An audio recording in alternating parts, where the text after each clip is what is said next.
মোটা অনেক সুন্দর হয়েছে মানে প্রায় 7 ফুটের কাছাকাছি, তাই না? আর মোটা কি দেখছেন? তাহলে এখানে আশা করা যায় প্রায় 10 কেজি তো হবেই। 10 কেজি কমন কমন, হ্যাঁ। হ্যাঁ,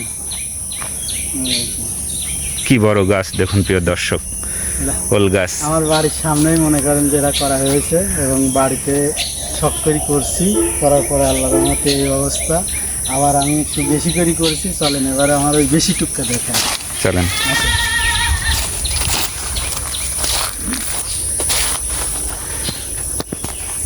আমার এখানে আছে 1 বিঘা, ওইখানে বাড়িতে করেছি। বাড়িতে করার পরে আমার ওখান থেকেই শিখে আমি নিজেই আবার এই জায়গায় করছি।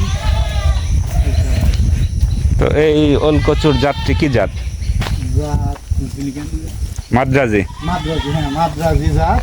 এটা আমি সংগ্রহ করেছি, সংগ্রহ করে এখানে করেছি। কেবলে লাগাইছি, 2-4টি বড় হয়েছে আর ছোট ছোট গাছ হচ্ছে জমির। আর এই ওল কচুর চাষাবাদ কিন্তু খুব কঠিন না, না না, এটা খুব সহজ।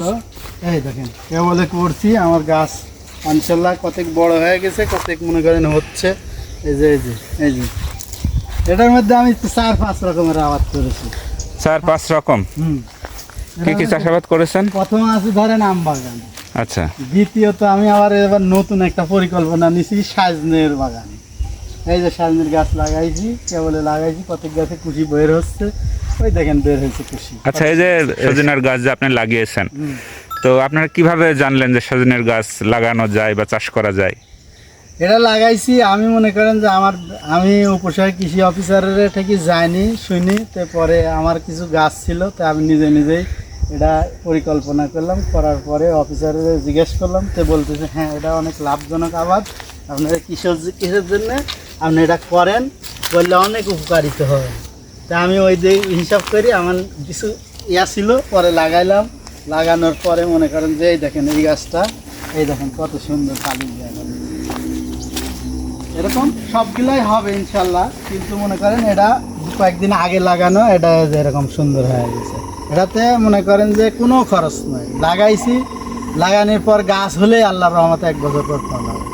এই যে যেমন একটা গাছ, ওটা গত বছর করা, ওই গাছটাতে যে সাইজ নিয়ে এবার অনেক ধরবে ইনশাল্লাহ। ওই যে আবার ওই পাশে আছে, এর জন্য আমি নিজেই পরিকল্পনা করে উপসহায় কৃষি অফিসারের সাথে আলাপ করে পরে বলতেছে ভাই এটা অনেক লাভজনক ভালো জিনিস, আপনি করেন, আপনাদের থাকলে আমি আপনাদের পরামর্শটা প্রয়োগ করি। আচ্ছা, তো আপনার এই আম বাগানের মধ্যে আপনি সজিনার বাগান প্লাস শাকসবজিও করেছেন, আবার ওল কচু করেছেন, তো এগুলো আপনি কিভাবে মানে উত্তোলন করবেন বা কিভাবে পর্যায়ক্রমে আপনি এগুলার থেকে ফল পাবেন, একটু আমাদেরকে বলেন।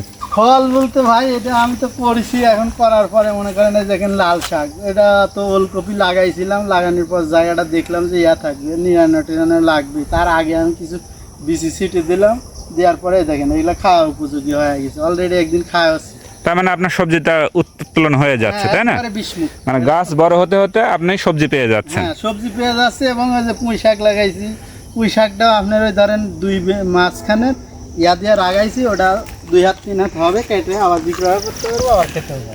এবং পরবর্তীতে এই পুঁই শাক উত্তোলন হয়ে গেলে তখন ওল কচুর গাছগুলো বড় হয়ে যাবে। ওল কচুর আপনি তখন যত্ন শুরু করে দেবে, তো ওল কচু গাছও হয়ে গেল, আমার ওই গিলানো খাওয়া হয়ে গেল, তাহলে আমার জমিটা কোনো সময়ের জন্য পড়ে থাকলো না, মানে পর্যায়ক্রমে একটার পর একটা আসতেই থাকবে। কিন্তু একটা বিষয় খুবই সতর্ক থাকতে হবে, সেটা হচ্ছে পরিচর্যা। হ্যাঁ, পরিচর্যা যে করতেছি, এবং আগাছা মুক্ত, আগাছা কোনোভাবে রাখা যাবে না, আগাছা মুক্ত, এবং পর্যাপ্ত পরিমাণ জৈব সার ব্যবহার করতে হবে। কারণ এই ফসল আবাদের জন্য আপনার তো পুষ্টির দরকার, অবশ্যই ফসলের পুষ্টির দরকার, পুষ্টি ছাড়া তো আপনার হবে না, পুষ্টি তো অবশ্যই দরকার। তারপরে আমি কীটনাশক খুবই কম ব্যবহার করি, এগুলো আমি সাধারণত নিজে খাওয়ার জন্য তৈরি করা, এটা কম বাড়া মনে করেন হতেই আছে এই তো। আচ্ছা, তো আমাদের বাংলাদেশে যেসব কৃষক ভাইরা আছে, মানে তাদেরকে আপনি কি পরামর্শ দিতে চান যে আপনি যেভাবে করেছেন এভাবে তারা করলে লাভবান হবে কিনা? অবশ্যই লাভবান হবে না কেন, যদি ট্রিটমেন্টটা আপনার পরিচালনা যদি যত্ন করা যায়, অবশ্যই আপনি লাভজনক হবেন, লাভজনক হবেন না কেন? আপনি এর আগে কি করেছিলেন? এর আগে আমি করি না, এই বছরে আমি প্রথম করলাম, কিন্তু বাড়িতে ওই বসত বাড়ির আঙিনায় 2-1টা লাগাইতাম, এর মর্ম বুঝি যে কম ভাড়া এভাবে করলে ভালো।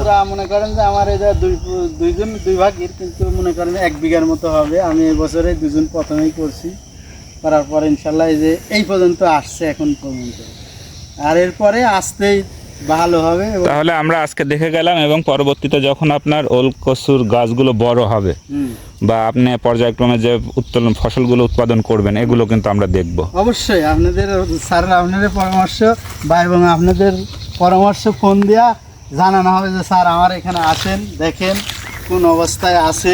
এই দেখেন আমার পুয়ার গাছ লাগাইছে, এই যে এটা খাওয়ার লাগতে হয়ে গেছে। এখন আমি এটা অনেক কটা কিলো হয়ে গেছে, এখন ধরেন আমি এটা 2-3 বার খাইতে পারবো। এই যে আবার পাশে কল্লি করছি করলা। এখানে কতটুকু জায়গা আপনার? এটা হচ্ছে 1 বিঘা ওল কচু করেছি, আর এখানে 12 কাঠা আছে হচ্ছে আপনি একটু করা হয় না, লাগাবো নামলা লাগাবো তো। আচ্ছা আচ্ছা, কেবল এই করলা করেছি। এখানে তো মাচাও দিতে হবে। হ্যাঁ, মাছা দেওয়ার লাগে অলরেডি কাজ কারণ চলছে। এর আগে দেখলেন বাঁশ কাটতেছে, ওই বাঁশই এখানে ধরেন ব্যবহার করা। Very good. তাহলে গাছ কিন্তু প্রায় বড় হয়ে গেছে। ফুল চলে আসছে, এই দেন ফল চলে আসছে, গাছ না হতেই ফল চলে আসছে। এই দেখেন অলরেডি ফল চলে এসেছে, এটা খুব ভালো জাত। তো যাক, আপনার এই চাষাবাদ দেখে আমাদের বেশ ভালো লাগলো। তো আপনাকে অসংখ্য ধন্যবাদ, ভালো থাকবেন, সুস্থ থাকবেন। আজকে এ পর্যন্তই, আল্লাহ হাফেজ। হ্যাঁ, আল্লাহ হাফেজ। আসসালামু আলাইকুম ওয়া রাহমাতুল্লাহ।